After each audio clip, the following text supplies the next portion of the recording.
자, 오늘 다 같이 읽으실 성경 말씀은 데살로니가 전서 5장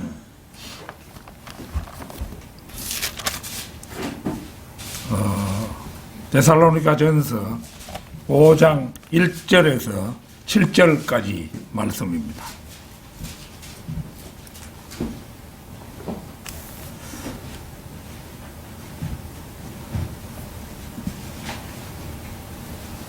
다 찾으신 줄 알고 받들어 읽겠습니다.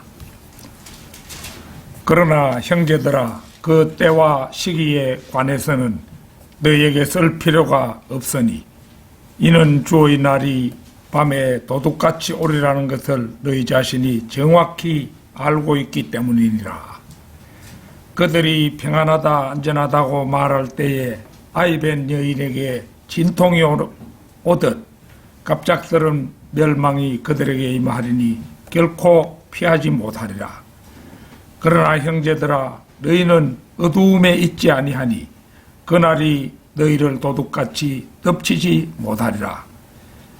너희는 모두 빛의 자녀들이며 낮의 자녀들이라. 우리는 밤이나 어두움에 속하지 아니하노라. 그러므로 우리는 다른 사람들과 같이 자지 말고 깨어있어 정신을 차리자. 이는 자는 자들은 밤에 자고 술 취하는 자들은 밤에 취하기 때문이라. 자, 이 말씀을 당한 이때에 우리에게 아주 적절한 말씀이죠. 자, 이 시간에 깨어있는 파수꾼 바이블 빌리버, 깨어있는 파수꾼 바이블 빌리버, 이런 제목으로 말씀을 드리겠습니다. 오늘 본문 말씀 1절은 그러나 형제들아, 그 때와 시기에 관해서는 너희에게 쓸 필요가 없으니 이는 주의 날이 밤에 도둑같이 오리라는 것을 너희 자신이 정확히 알고 있기 때문이니라. 이렇게 말씀합니다. 이것은 주님의 재림에 관한 말씀입니다. 이 말씀을 피상적으로 보면 휴거가 있을 정확한 연도와 계절을 지정할 수 없다는 의미가 됩니다. 그러나 다만 우리는 주의 날이 밤에 도둑같이 오리라는 것을 알고 있기 때문에 때와 시기를 확정하지는 않습니다. 우리 모두가 알고 있듯이 1992년 다미성교회 시한부 종말론 사건은 대한민국에서 이장림 목사 등이 1992년 그 10월 28일에 휴거가 일어날 것이라는 종말론을 주장하며 기독교계뿐만 아니라 당시 사회에서도 큰 파장을 일으킨 사건이었습니다. 그러나 정작 그들이 공표한 날짜에 휴거가 일어나지 않음으로 말미암아 세상 사람들에게 웃음거리가 되었을 뿐만 아니라 이 사건으로 기독교계에서는 휴거를 말하면 무조건 이단시하는 경향이 생겨났습니다. 그러나 누가 뭐라고 해도 휴거는 지극히 성경적 사실이고 멀지 않아 일어날 예언이기도 합니다. 따라서 어느 날 어느 때에 휴거가 일어난다고 특정하는 것도 문제지만 휴거라는 말만 들어도 무조건 이단시하는 오늘날 이 나라 기독교계의 풍토도 문제가 있기는 50보 100보라고 할 것입니다. 사도행전 1장 7절을 한번 찾겠습니다. 사도행전 1장 7절.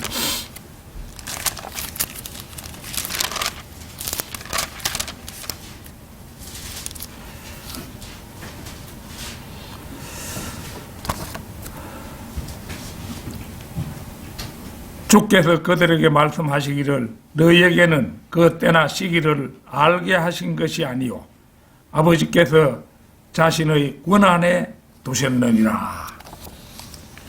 이 말씀 역시 오늘의 본문 말씀 1절과 같은 맥락에서 우리는 이해할 수 있습니다. 예컨대 우리는 임신한 여자가 언제 아기를 낳을지 그 때와 시기를 압니다. 결혼한 남자치고 자신의 아내가 아기를 낳을 연도와 계절을 모르는 사람은 없습니다. 여자는 자기가 임신이 되면 생리적인 여러 현상으로 자신이 임신했음을 알고 자신의 남편에게도 그 사실을 알립니다. 그래서 부부는 자신들이 어느 계절, 어느 달에 아기가 탄생한다는 사실을 알고 출산 준비를 하게 됩니다. 그러나 정확하게 몇 월, 며칠, 몇 시, 몇 분에 아기를 분만하게 될지는 누구도 알지 못합니다. 휴거도 꼭 이와 마찬가지입니다. 우리는 다미성교회처럼 휴거의 날을 특정할 수는 없습니다. 그러나 우리는 글로벌리즘은 개별 국가 단위를 초월하여 세계를 하나의 통합체로 만들려는 생각이나 운동을 글로벌리즘이라 이렇게 합니다. 이 글로벌리즘이 갈수록 활개를 친다든가 또 날이 갈수록 빅브라더라는 것은 정보의 독점으로 사회를 통제하는 관리 권력 혹은 그러한 사회 체계를 일컫는 말이 빅브라더입니다. 이 빅브라더의 감시 사회를 향해 나아가고 있다든가 또 로마 카톨릭 주도의 종교 통합 운동이 속도를 내고 있다든가 이스라엘이 성전 지을 준비와 제사 준비를 서두른다든가 등의 여러 현상들을 보며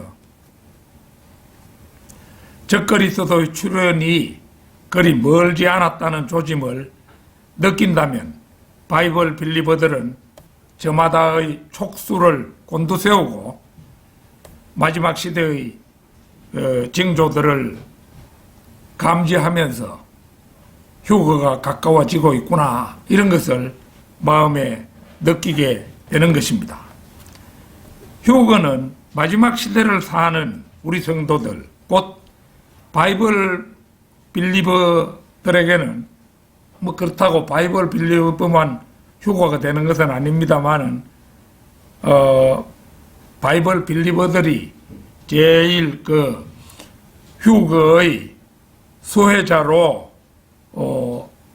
이제 1차적으로 그 수혜자에 들어가는 것이고 그 외에 교단교회나 이런 데서는 띄엄띄엄 이제 구원들을 받고 이래서 그 자신들도 알지 못하는 사이에 그 휴거가 될 수가 있겠지요. 그래서 마지막 시대를 사는 우리 성도들에게는 가장 이제 요긴하고 핵심적인 소망입니다. 교회 시대의 초창기나 중세 시대 암흑기가 아닌 곧 안식의 7,000년째에 다다른 사람들로서 그러니까 6,000년이 구약시대 4,000년 신약시대 2,000년 이 6,000년이 지나가고 나서 지금 이제 7,000년째에 그것도 2021년이 되었잖아요. 그러니까 7,000년째에 다다른 사람들로서 에녹처럼 죽음을 보지 않고 이 세상을 떠날 수 있다는 소망은 이 마지막 시대 그 참된 성도들만이 가질 수 있는 특권이요 소망이 아닐 수 없는 것입니다.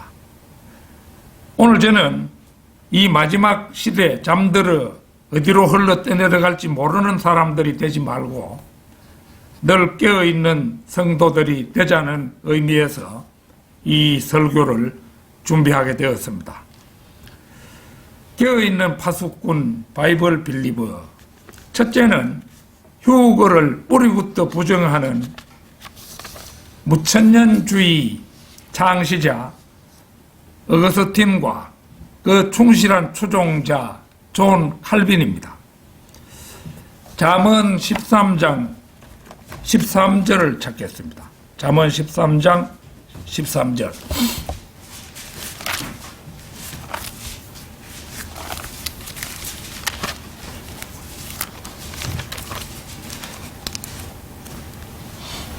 잠언 13장 13절.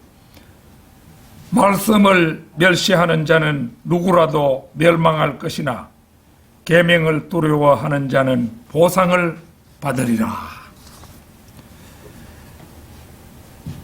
성자로 추앙받는 어거스틴과 장로교의 창시자로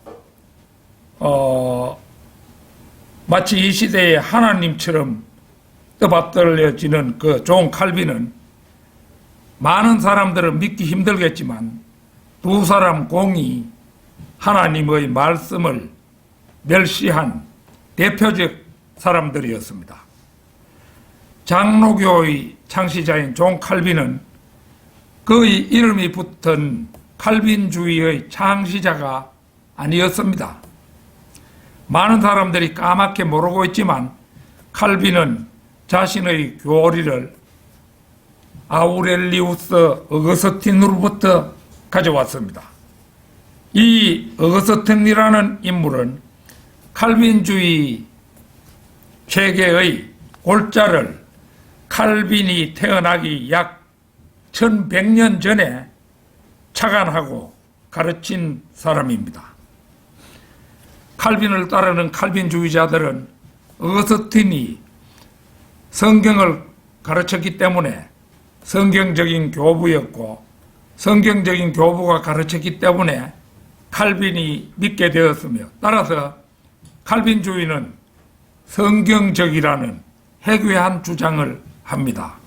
그러나 만일에 칼빈이 틀렸다면은 칼빈을 본받은 그 칼빈도 틀렸고 칼빈의 그 교리도 틀렸다는 그런 결론이 나오게 돼 있죠. 그런데도 이제 그 어거스틴이 성경을 가르쳤기 때문에 성경적인 교부였고 성경적인 교부가 가르쳤기 때문에 칼빈이 그 어거스틴을 믿게 되었으며 따라서 칼빈주의는 성경적이라는 그런 주장을 합니다. 지금도 우리나라 개신교회들에서 설교 시간마다 들먹이는 성자 어거스틴은 성경대로 믿는 침례교도들을 박해한 마귀의 종이었습니다.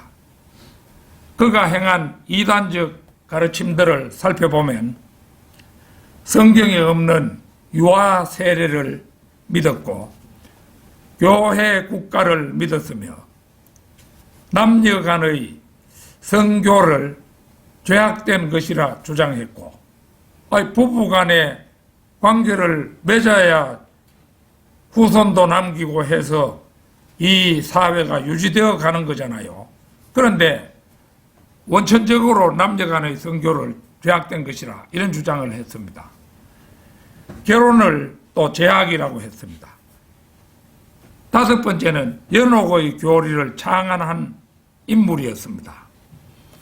또 여섯 번째는 자신과 믿음이 다른 사람들을 박해하는 것을 정당한 것이라고 믿었습니다. 일곱 번째는 성경을 문자적으로 믿지 않고 본인이 해석하는 대로 영적으로 믿었습니다. 또 철학을 신봉했던 교부였습니다. 아홉째는 침례를 받으면 거듭나는 것이라고 주장했습니다. 이 성경 말씀과 완전히 어긋나잖아요. 마리아 숭배가 옳은 일이라 주장했습니다. 또 11번째는 예수 그리스도의 재림을 믿지 않는 무천년주의자였습니다. 그 다음에 12번째는 오직 가톨릭만이 참된 교회라 주장했습니다. 13번째는 유아 세례를 받지 못한 아기가 가는 곳이 림보라고 가르쳤습니다. 림보라는 것은 지옥의 변방이다. 그렇게 알면 되겠습니다. 어거스틴이 이처럼 많은 이단적인 교리를 가르쳤다면 칼빈은 왜 그의 예정이나 선택의 교리가 옳다고 믿었겠습니까? 그것은 칼빈 자신도 성경에 무지했기 때문에 그와 같은 자를 추종했다고 밖에 볼 수 없습니다. 교회사를 통해서 보면 어거스틴은 매우 독특한 사람이었습니다. 어거스틴 한 사람에게서 가톨릭과 칼빈주의의 모든 이단적 가르침이 유래했기 때문입니다. 와필드라는 칼빈주의 신학자는 어거스틴이 가톨릭과 칼빈주의의 창시자라고 말한 바가 있습니다. 성경대로 조명해보면 어거스틴이야말로 이 세상에 살았던 가장 이단적인 사람이었던 것이 분명합니다. 칼빈주의에 자신의 이름이 붙어있는 존 칼빈은 1509년 프랑스에서 로마 가톨릭 교도로 태어났습니다. 그는 변호사가 될 정도로 많은 교육을 받았지만 스위스의 제네바로 옮겨가서 종교개혁에 가담했으며 로마 가톨릭에 반대하여 개신교 교회국가를 세우려 했습니다. 우리가 알아야 할 것은 칼빈이 활동했던 종교개혁 시대에는 모든 사람이 교회국가 안에서 태어났다는 사실입니다. 교회국가는 교회가 곧 국가이고 국가가 곧 교회라는 의미입니다. 당시에 한 도시가 있으면 그 도시는 가톨릭이든지 개신교든지 둘 중 하나를 택해야만 했습니다. 그 당시 교회국 국가를 반대했던 사람은 성경대로 믿는 침례교도밖에 없었습니다. 존 칼빈은 많은 책을 썼습니다. 그가 쓴 책 중에 제일 유명한 기독교 강요라는 것이 있는데 이 책과 칼빈의 다른 많은 저서들은 그가 죽은 지 400년이 지난 후에도 많은 사람들에게 읽혀지고 있습니다. 그러나 우리는 여기서 칼빈의 이단적 사상을 살펴보노라면 경악을 금할 수가 없습니다. 첫째, 칼빈은 어거스틴과 마찬가지로 유아에게 물을 뿌리면 구원받는다고 믿었습니다. 그는 유아 세례를 신봉했지만 사실 그의 기독교 강요에서는 침례가 옳다고 주장을 했습니다. 그러니까 이제 유아 세례가 옳다고 이제 신봉하고 자기가 그렇게 했지만은 그가 쓴 기독교 강요라는 책에서는 침례가 옳다고 또 말하고 있다는 거죠. 이것과 저것이 일관성이 없는 거죠. 둘째, 칼빈은 무천년주의자였습니다. 그는 실제적이며 문자적인 천년왕국을 믿는 사람들을 무시했습니다. 자신과 믿음이 다르면 박해해도 좋다고 생각했고, 그래서 그의 친구인 스페인 사람 세르베투스를 자신과 교리가 다르다는 이유로 화형에 처했습니다. 친구를 묶어가지고 불에 태워 죽인 사람이 칼빈이에요. 그러고 세르베투스만 죽인 게 아니고 내가 그 여러 가지 서적들을 본 바에 의하면 적어도 50몇 명인가 되는 그런 사람들을 죽인 사람이 칼빈이에요. 성경대로 믿는 사람이 무슨 자기 종교를 수호하기 위해서 뭐 화형에 처한다든가 사형에 처한다든가 이런 게 있습니까? 없지요. 그런데 이 칼빈은 무시무시한 사람이었어요. 사람을 50몇 명이나 처형하고 특히 그 똑똑한 사람인 세르베투스를 자기가 주장하는데 따라주지 않고 다른 주장을 한다고. 사실 뭐 내막적인 것을 지금 말씀드리지는 않겠습니다만 세르베투스의 그 주장이 옳았어요. 옳았는데도 거짓 주장한다 이래가지고 불에 태워 죽여버렸습니다.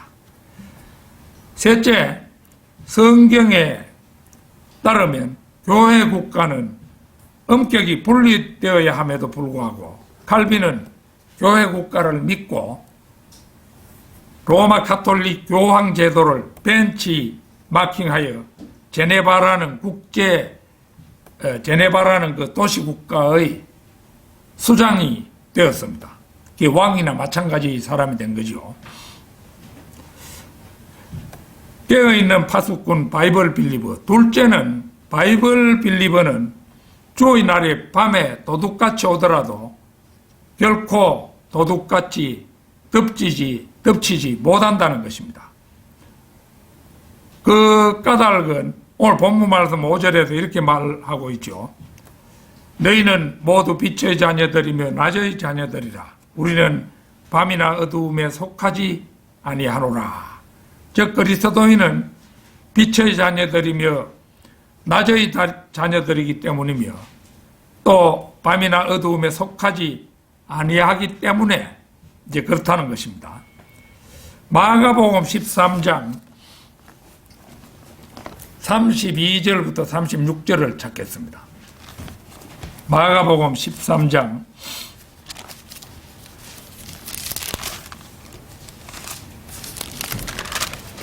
32절에서 36절입니다.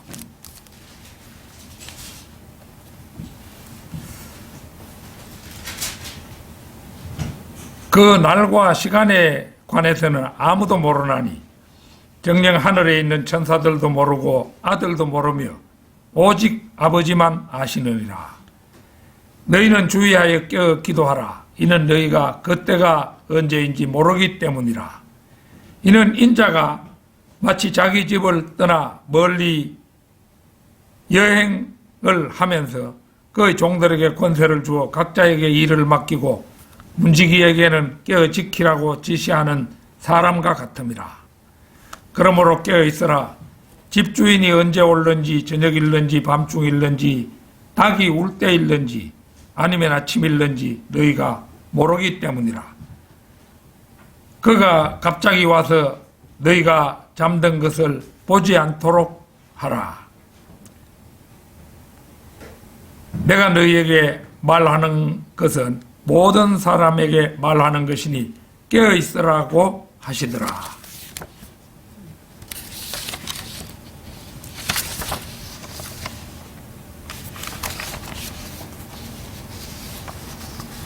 자, 여기서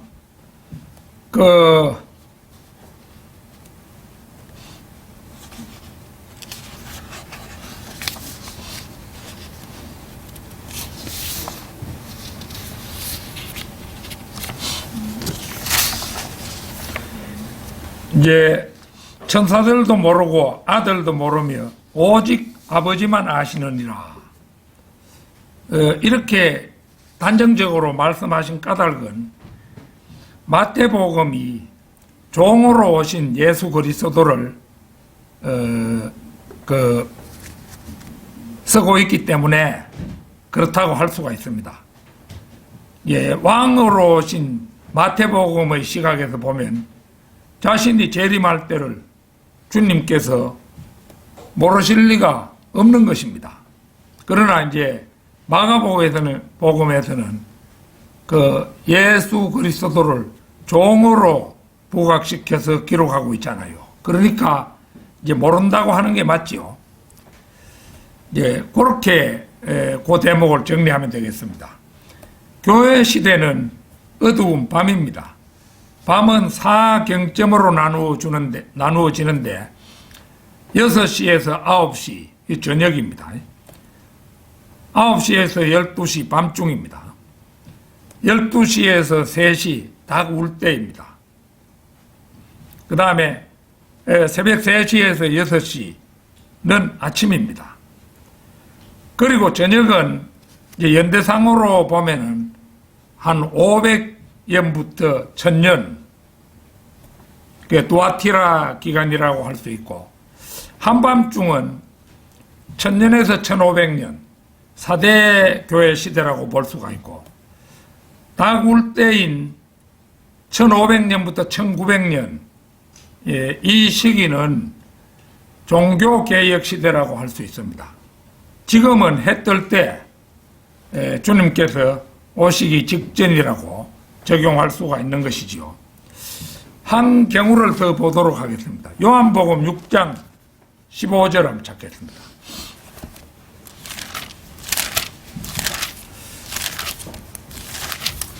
요한복음 6장 15절.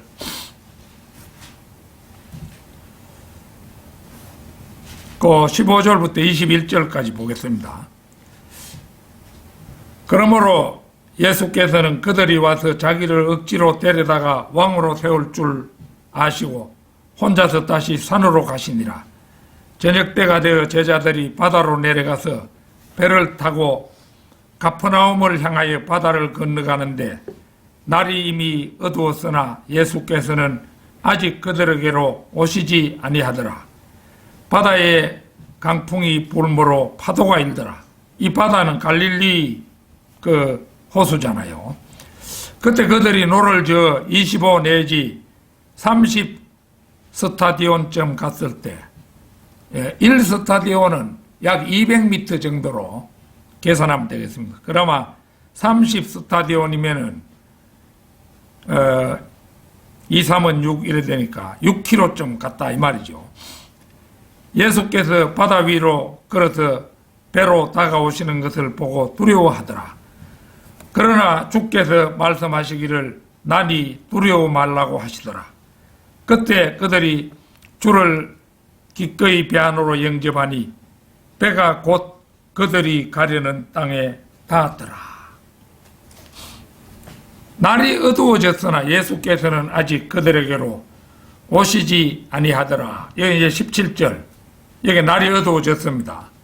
지금 제자들은 배를 타고 바다를 건너가고 있습니다. 그런데 예수님께서는 그들과 함께 계시지 않습니다. 현재 우리의 처지가 그런 것 같다는 느낌이 들지 않습니까? 생각해 보면 정말로 그렇습니다. 지금 우리는 어두운 밤바다에 해당하는 교회 시대를 건너가고 있습니다. 우리가 그토록 고대하고 있는 주님께서는 아직 오시지 않으셨습니다. 성령께서 우리 안에 들어와 거하시기 때문에 우리는 이 캄캄한 밤바다 교회 시대를 항해할 수가 있지만 그래도 주변이 워낙 어두워서 여간 불편하고 긴장되어 있는 것이 아닙니다. 더구나 바다가 잔잔하지도 않습니다. 바다에 강풍이 불므로 파도가 일더라. 요 18절인데요. 주님께서는 아직 소식이 없습니다. 하기는 이미 제자들이 탄 배가 바다를 건너가고 있는 중이니까 주님께서 그들에게로 오시려면 다른 배를 타고 오셔야만 할 것입니다. 인간적으로 생각해 볼 때 그렇죠. 그런데 강풍이 불고 파도가 더욱 거세게 입니다. 캄캄한 밤중에 강풍 속에서 높은 파도를 거스르며 항해를 한다는 것이 얼마나 공포스러운 일입니까? 그런데 지금 주님께서는 어디에 계신다는 말입니까? 주님께서 우리와 함께 계신다면 바람을 잠재우고 파도를 잠잠게 해주시려만 그분께서는 마치 우리를 잊어버리시기라도 한 듯 아무런 소식도 없고 불러도 대답이 없으십니다. 떠도 덜도 말고 우리가 지금 이런 처지에 놓여 있다고 할 수 있죠. 그러나 믿음이 있는 우리는 겁을 먹고 우왕좌왕하지는 않습니다. 이제 머지않아 오실 예수 그리스도를 마음의 눈으로 보고 있기 때문입니다. 자, 19절.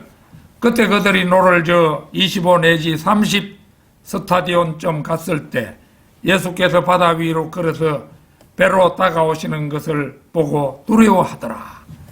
강풍이 불고 파도가 일어도 제자들은 계속 노를 젓습니다.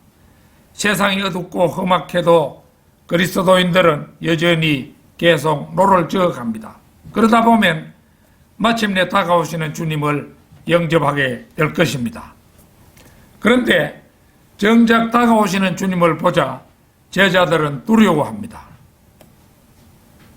이 얼마나 우스운 일입니까? 마태복음을 보면 이 장면에서 유령이다 하고 소리를 질렀습니다. 더구나 마태복음에서는 베드로가 주님의 음성을 듣고 물 위로 걸어간 사건까지 묘사가 되어 있습니다.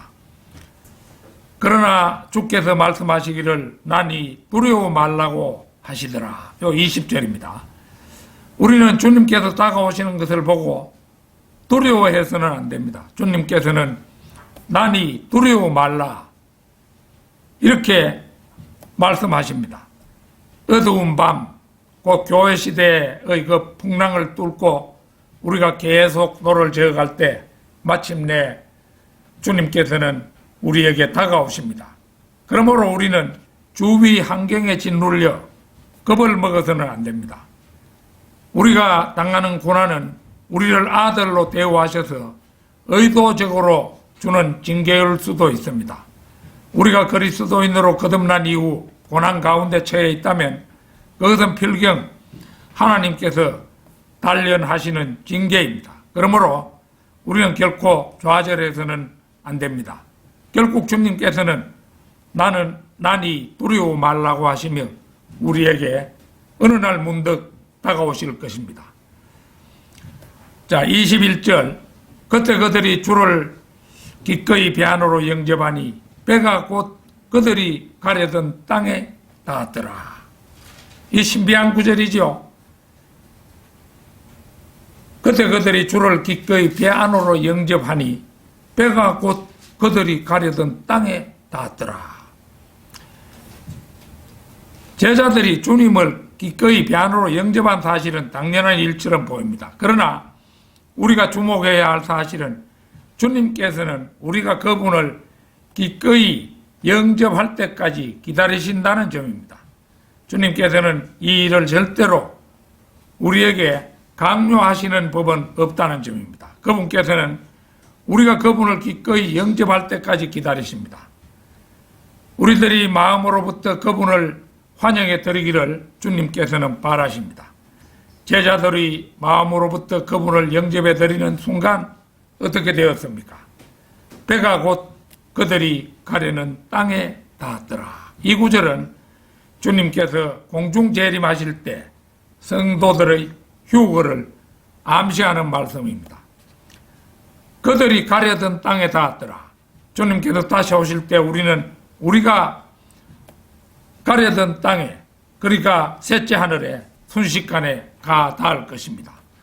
그런데 또 한 가지 눈여겨볼 것은 주님께서 나타나셨는데도 강풍이 멎고 파도가 잔잔해졌다는 언급이 없다는 것입니다.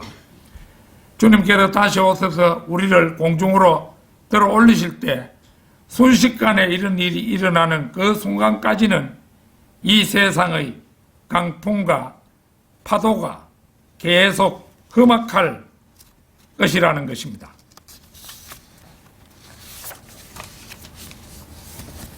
디모데 후서 3장 1절 한번 찾겠습니다. 디모데 후서 3장 1절. 또 이것을 알라. 마지막 날들에 아주 어려운 때가 오리라. 제발 그런 일이 없었으면 합니다마는, 우리나라로 보면은 좌파들의 농간에 빠져 이 나라가 연방제 통일이 됨으로써 그리스도인들의 목숨이 위태로울 지경까지 갈는지도 알 수가 없는 일이죠. 그거는 알 수가 없는 일입니다. 자, 깨어있는 파수꾼 바이블 빌리버. 셋째 바이블 빌리버는 환란 전 휴거를 믿고 기다리는 사람들입니다. 예레미야 30장 7절 찾겠습니다.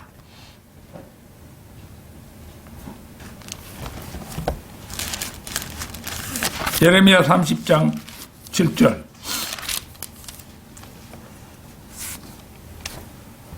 슬퍼도다 그날이 크므로 어떤 때도 그와 같지 않나니 그날은 야곱의 고난의 때라. 그러나 그는 그 고난에서 구원을 받으리라. 여기서 그는 그리스도인들, 우리 쪽에서 말하면 바이블 빌리버라고도 할 수 있죠.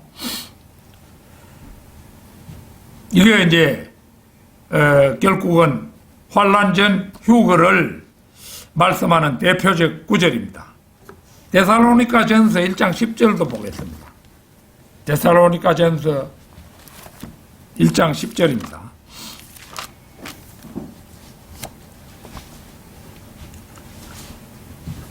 또 하나님께서 죽은 자들로부터 살리신 그분의 아들, 즉 다가올 진노로부터 우리를 구해내신 예수께서 하늘로부터 오심을 기다린다는 것이니라. 다가올 진노는 대환란을 말하는데 그 다가올 진노로부터 구해내시기 위해서 예수님이 오신다는 거죠. 그러니까 우리는 다 예수님의 신부인데 신부가 위험하지 않도록 하기 위해서 환란 전에 이제 오셔서 예수님이 우리를 데려가신다. 그런 얘기가 아닙니까? 그래서 다가올 진노, 야곱의 고난의 때 이런 것이 대환란을 가리키므로 환란 전 휴거를 가장 선명하게 우리에게 보여주는 말씀들이라고 하겠습니다. 이런 말씀은 잘 기억해 두셔야 되겠죠. 그러나 우리나라 개혁주의 교회들은 칼빈주의 전통을 따르는 장로교가 주축을 이루고 있습니다. 첫 복음 선교사인 언더우드가 우리나라 연세대학을 세운 사람입니다. 연세대학. 언더우드가 네덜란드 개혁교회 소속으로 미국 북장로 교회의 파송을 받고 우리나라에 오므로 해서 우리나라 장로교회의 수는 타 교단에 비해 압도적으로 많습니다. 그러니까 장로교가 이제 와가지고 처음부터 널리 퍼졌기 때문에 장로교 수가 아마 7, 80%는 장로교라고 할 수가 있죠. 우리나라. 전에도 한번 말씀드린 적이 있습니다만은 이 언더우드라는 사람은 우리가 초등학교 다닐 때 무슨 교과서에 언더우드에 대해서 이제 나왔었어요. 언더우드를 우리 한국식으로 뭐라고 부르는고 하니 원한경이라고 불러요. 원한경. 그래서 한국을 사랑한 원한경 박사 이런 제목의 글이 교과서에 실려 있었어요.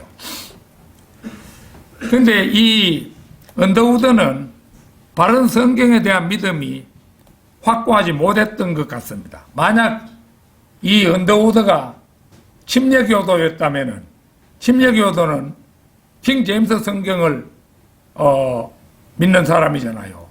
그러니까 우리나라 성경을 번역할 때 킹 제임스 성경을 제어번호로 해서 번역했을 텐데 이 성경에 대한 확고한 그런 믿음이 없었던 그런 분이었기 때문에 킹 제임스 성경을 제쳐두고 로마 가톨릭 계열의 성경을 제어번호로 삼아서 번역했기 때문에 우리나라 개혁 성경이 이거 틀린 걸 다 말한다면 3만 6천 군데나 된다는 거죠.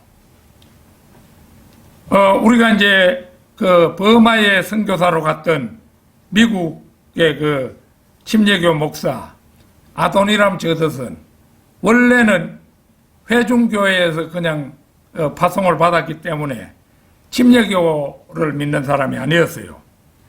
그랬는데 이 사람이 침례가 옳으냐 세례가 옳으냐 이걸 가지고 마음에 심히 고민을 하다가 침례교 목사인 윌리엄 캐리도 만나서 이야기해보고 뭐 이래 되니까 마침내 침례가 옳다는 것을 알고 부부간에 다 이제 침례를 받고 처음에 회중교회 목사로 파송됐다가 이제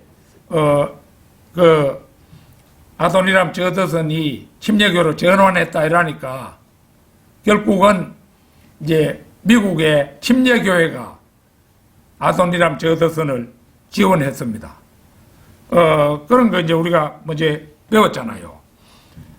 그래서 이 아도니람 저더슨이 선교사로 이제 복음을 전해서 이 미얀마에 7%인가 뭐 그렇게 그 기독교도가 있는데요.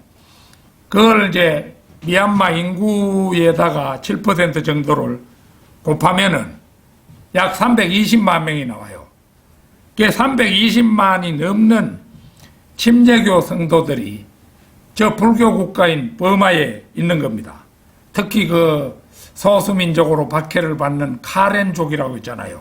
카렌족을 버마에서 많이 죽였잖아요. 이 최근에 와가지고. 그래서 침례교도가 이 버마에도 320만 명이나 있는데 기독교인 숫자가 1000만을 상회하는 우리나라에는 휴거도 믿지 않는 개혁교회 장로교가 주류를 이루고 있다는 것은 참말로 불운한 일입니다. 로마 가톨릭은 자신들이 이스라엘을 대체했다는 주장을 펼치는데 이 로마 가톨릭을 벤치마킹한 우리나라 개혁교회들도 교회가 이스라엘을 대체했다는 주장을 합니다. 즉 이스라엘은 이미 영원히 버림을 받았고 교회가 그 위치를 물려받았다. 이런 이제 대체 신학으로 인해서 로마 가톨릭과 개혁교회들은 어거스틴이 창안한 무천년주의를 신봉합니다. 따라서 이들은 휴거를 믿지 않아요. 데살로니가전서 4장 14절에서 17절 한번 보겠습니다. 우리가 이건 뭐 여러 번 읽어본 말씀입니다만은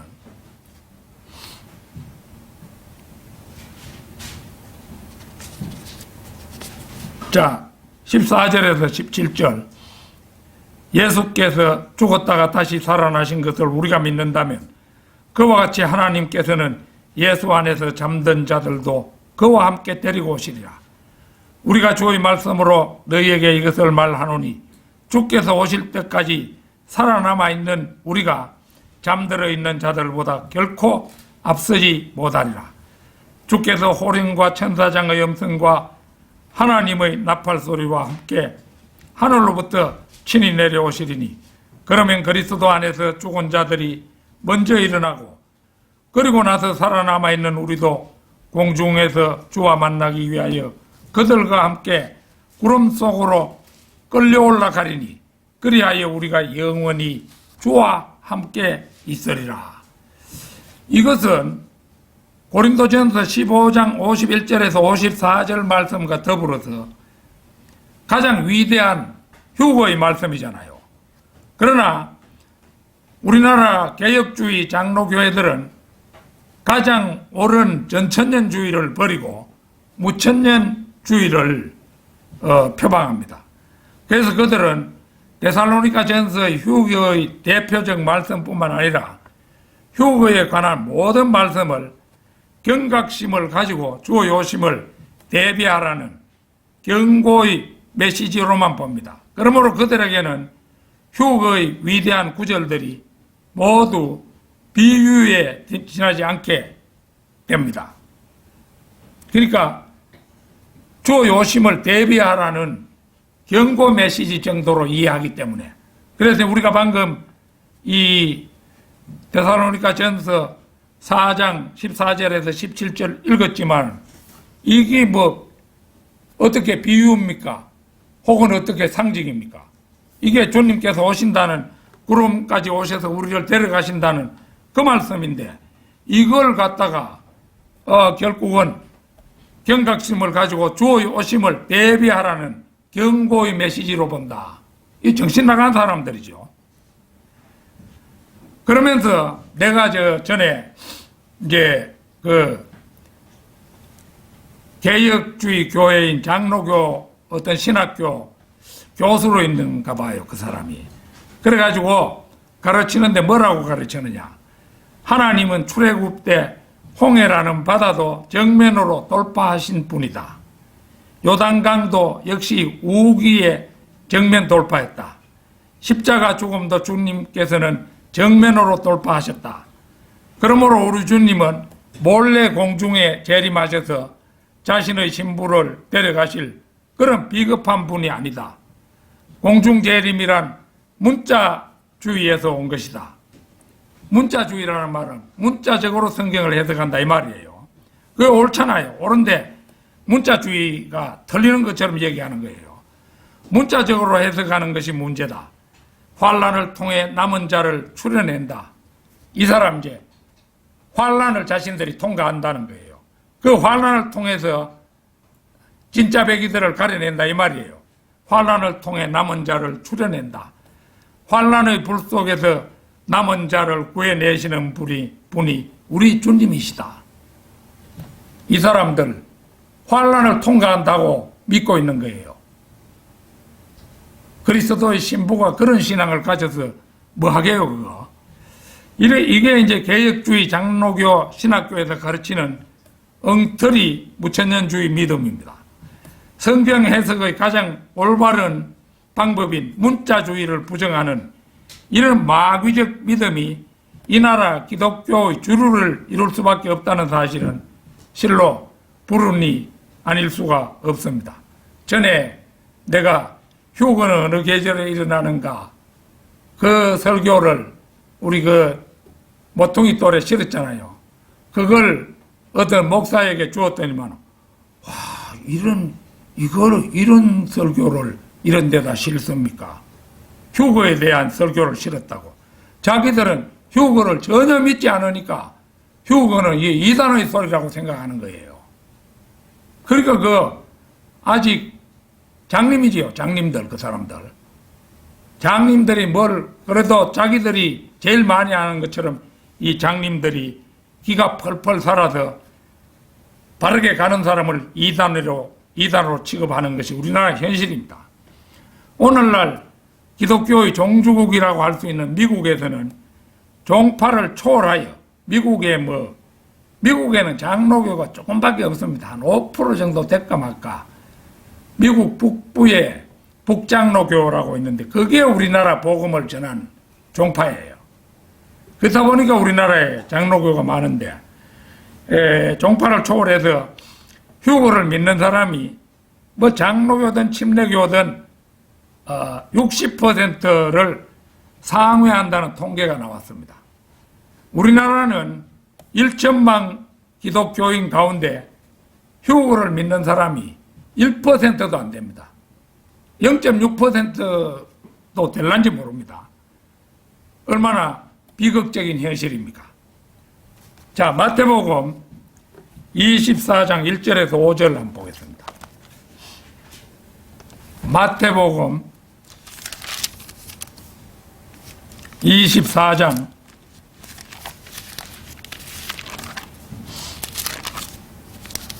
1절에서 5절입니다. 예수께서 나가서 성전에서 떠나시자 제자들이 성전의 건물들을 주께 보여드리려고 나오니 예수께서 그들에게 말씀하시기를 너희가 이 모든 것을 보지 못하느냐. 진실로 내가 너희에게 말하노니 여기 돌 하나도 돌 위에 남지 않고 다 무너지리라고 하시더라. 주께서 올리브 산 위에 앉으셨을 때 제자들이 조용히 나와서 말씀드리기를 언제 이런 일이 있겠으며 주께서 오실 표적과 세상 끝의 표적이 어떤 것인지 우리에게 말씀하여 주소서. 예수께서 그들에게 대답하여 말씀하시기를 아무도 너희를 미혹하지 못하도록 주의하라. 많은 사람이 내 이름으로 와서 내가 그리스도라고 말하며 많은 사람을 미혹하리라. 예수께서 나가서 성전에서 떠나시자 집을 만든 주인이신 주님께서 떠나시는 것 자체가 이미 성전의 황폐를 말하는 것입니다. 이스라엘이 그 집의 주인, 즉 예수님을 다시 받아들일 때까지 그 성전은 황폐하게 버려질 것입니다. 그러나 이 성전은 문자적으로 분명히 황폐하게 됩니다. 그것은 AD 70년 티투스의 파괴와 대환란 때의 파괴 둘 다에 적용됩니다. 사실 예수님께서 성전에서 나가실 때 이미 종말은 시작된 것이나 다름없었습니다. 그래서 예수님은 종말과 성전 파괴를 연결해서 설명하신 것입니다. 사도행전의 그들의 마지막 거부로 말미암아 스데반 사건 때 마지막으로 거부했죠. 재림이 연기되어서 스데반이 기도할 때 스데반이 말하기를 주님께서 자리에서 서신 것을 자기가 본다고 했잖아요. 그때 예수님은 이스라엘이 회개하고 돌아서면 이 땅으로 재림하실 그런 차비를 차리셨는데 이스라엘이 거부한 것입니다. 그러니까 이제 성전 파괴와 재림이 연기됨으로 해서 성전 파괴와 종말 사이에 커다란 간격, 말하자면 교회 시대 2000년이 생긴 것일 뿐이며 이것은 재림이 연계되었다는 말에 다름 아닌 것입니다. 여기 돌 하나도 돌 위에 남지 않고 다 무너지리라. 이 구절은 1차적으로 AD 70년 로마 장군 티투스에 의해 성전이 파괴되는 사건에 적용할 수 있습니다. 당시 성전 아래 금이 묻혀 있다는 소문에 따라 성전 턱까지 다 파헤쳐졌기 때문입니다. 자, 그 다음에 3절.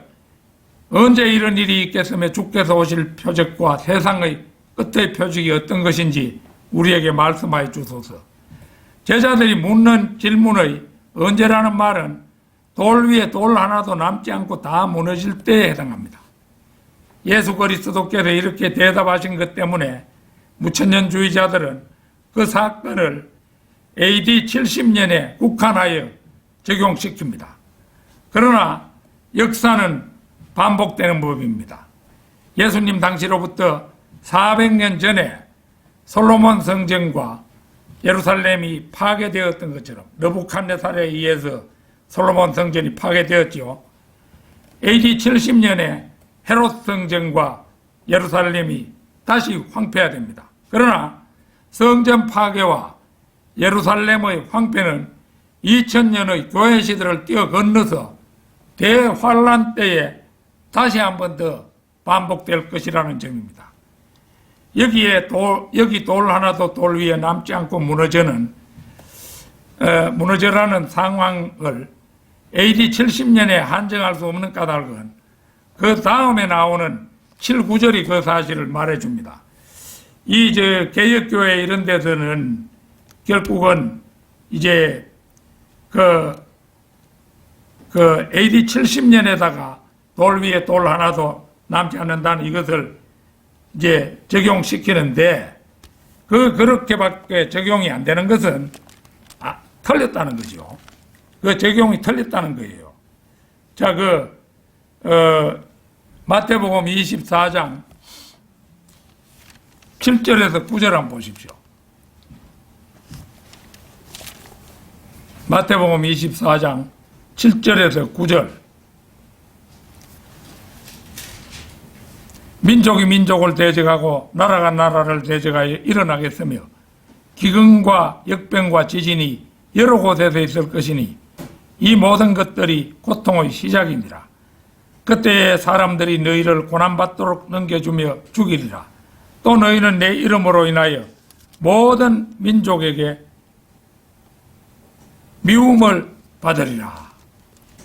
AD 70년 티투스 장군 때에는 모든 민족에게 미움을 받은 게 아니었잖아요. 그런데 여기에 모든 민족에게 미움을 받는다. 이거 모든 민족에게 미움을 받는다. 이것은 유엔이 그때 대환란 때에는 개입한다는 증거죠. 유엔은 세계 190몇 개국의 그 나라들이 모여 있는 게 유엔이잖아요. 그 유엔에서 군대를 파견하고 뭐 이렇게 되면은 모든 민족에게 미움을 받는 그런 것이 되는 것이잖아요. 그래서 이것을 이제 돌 하나도 돌 위에 남지 않는다는 이것을 거기만 적용하는 것은 틀리고 AD 70년의 상황이 아니라 대환란 곧 야곱의 고난의 때의 상황이라는 것입니다. 이때는 이스라엘이 모든 민족에게 유례없는 미움을 받습니다. AD 70년 티투스 때 110만 명이 죽었다고 전해집니다. 티투스 이 사람이 나중에 황제가 되기도 했는데 굉장히 온건한 사람이었다고 알려졌는데 그 당시에 110만 명을 죽였어요. 그러나 대환란 때는 이런 숫자는 아무것도 아닙니다. 스가랴 13장 8절 9절 한번 찾겠습니다. 스가랴 13장 8절 9절.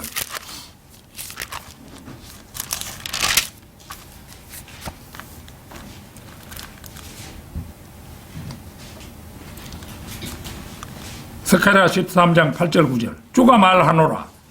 온 땅에서 3분의 2가 끊어지고 죽을 것이나 3분의 1은 거기 남으리니 내가 그 3분의 1을 불로 통과하게 해서 은을 정련하듯이 그들을 정련할 것이며 금을 단련하는 것처럼 그들을 단련하리라.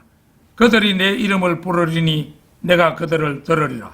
내가 말하기를 이는 나의 백성이라 할 것이요 그들은 말하기를 주는 나의 하나님이시라 할 것이라.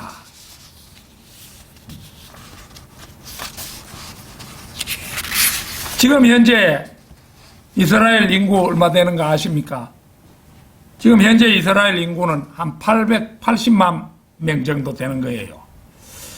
그런데 아마도 대환란 때가 좀 시일이 연장된다고 하면은 20만 더 불어서 한 900만 명 정도가 될는지는 모릅니다. 거기서 900만 명을 상회하게 된다고 보면은 7년 대환란 가운데 이제 전 3년 반은 적그리스도와 이스라엘이 평화조약을 맺어서 편안하게 갑니다. 그런데 후 3년 반이 되면 평화조약이 파기되어 900만 가운데 3분의 2, 900만 가운데 3분의 2면 600만 명이죠. 곧 600만 명이 죽고 나머지 300만 명도 불로 은과 금을 단련하듯이 단련한다고 하니 그 살아남는 일이 얼마나 혹독한지 여러분 짐작이 가시죠? 예. 3분의 2가 끊어지고 3분의 2가 이스라엘 사람 가운데 죽는 숫자가 600만 명이 죽고 그 나머지 3분의 1도 여기 이제 그 보면은 금을 단련하는 것처럼 그들을 단련하리라. 뭐 이렇게 말하 은을 정련하듯이 그들을 정련할 것이며 금을 단련하는 것처럼 그들을 단련하리라. 이거 아까 그 개혁교회 장로교 그 신학교 교수가 한 말 있잖아요. 우리는 단련을 받는 남은 자가 되겠다고. 이 말을 자신들에게 적용한 거예요. 교회는 예수님의 신부로서 환란이 오기 전에 옮겨지는데 그때까지 남아갈 그 사람들은 대환란을 통과하는데 단련을 받겠다고 얘기하는 거잖아요. 정신 나간 사람이잖아요. 그거 확실히. 그래서 아주 이거 마지막 후 3년 반에 전 3년 반은 평화조약에 의해서 이스라엘이 보호되지만은 후 3년 반에 조약이 파괴되면은 그때는 적거리 서도가 혹독하게 이제 대해가지고 600만 명을 죽게 만들고 나머지 300만 명도 이거 완전히 언을 정련하듯이 그들을 정련할 것이며 검을 단련하는 것처럼 그들을 단련하리라. 얼마나 끔찍한 현실입니까? 결론적으로 바이블 빌리버들은 자신들이 가지고 있는 전천년주의 신앙에 따라 대환란 곧 야곱의 고난의 때가 시작되기 전에 휴거되는 것이 하나님의 계획이고 또 하나님의 계획이기에 성경 말씀에 명시되어 있습니다. 우리가 아까 찾아보았잖아요. 예레미야 30장 7절, 그 다음에 데살로니가 전서 1장 10절, 아까 찾아보았잖아요. 그게 대환란 전에 옮겨진다는 말이잖아요. 그러나 이 나라 대다수를 차지하는 개혁교회, 곧 장로교단은 환란의 불 속에서 남은 자를 구해내는 그 혹독한 과정에 자신에서 참여하겠다고 하니 그 끔찍한 일을 누가 말리겠습니까? 그러나 그렇더라도 이들 가운데 몇 사람이라도 휴거되는 길로 인도할 수 있다면 그것은 실로 하나님의 은혜입니다. 자신들의 부모님, 형제, 자매라든지 이런 사람들이 아직도 후천년주의에 묶여서 무천년주의에 묶여서 후천년주의에 묶여가지고 환란을 통과한다고 믿고 있다면 그 사람들은 하루빨리 깨우쳐서 구해내야 하는 것이 현재 우리의 입장입니다. 아무쪼록 현재 우리가 가지고 있는 바이블 빌립의 좁은 길을 걸으며 친척, 친지들로부터 그 멸망의 길에서 속속 건져내는 성도 여러분이 되시기를 진심으로 축원합니다. 다 같이 기도드리겠습니다.